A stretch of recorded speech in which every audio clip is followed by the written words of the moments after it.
So many people have been asking me, what will be the future of financial services? What's the future of banking after the credit crunch? There's been the assumption somehow that whole aspects of banking will shrivel up and die, that the same level of commissions will never be made again, that huge banking profits will always be a thing of the past. Well, that's a little naive. Let's have a look at the facts of the situation. You see, whatever happens, ordinary people need banking. Small businesses need banking. Large institutions need banking. The governments themselves need banking services in order to make their economies turn around.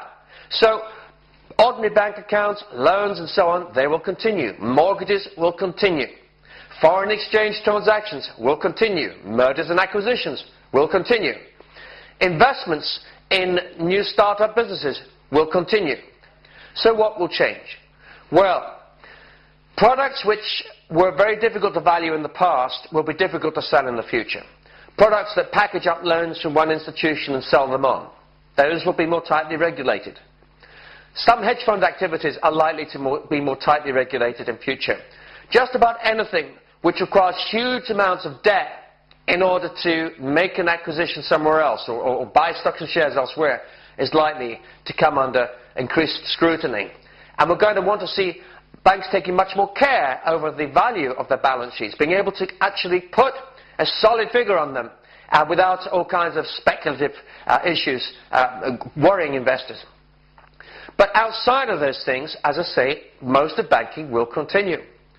And what about those smart bankers who made so much money out of packaging and repackaging all kinds of assets and selling them on and creating so much confusion in the market over the last couple of years? Well, they too will find themselves in a living again. Why? Because intelligence is needed in banking. Banking is extremely complicated and becoming more so because the money flows are continuing to grow worldwide as the global economy increases, as emerging economies spring into life and assume an increasing importance in the global economic environment.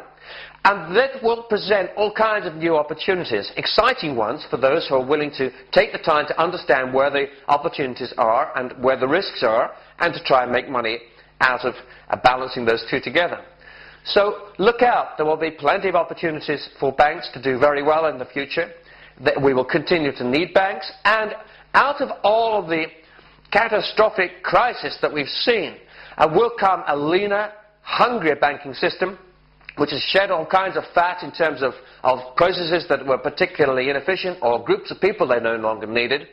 We will have seen a hemorrhaging in terms of the high street presence, the presence of individual branches around people's homes, which, quite frankly, were looked more and more last century anyway. We were overloaded in many towns, cities and countries with these kinds of outlets.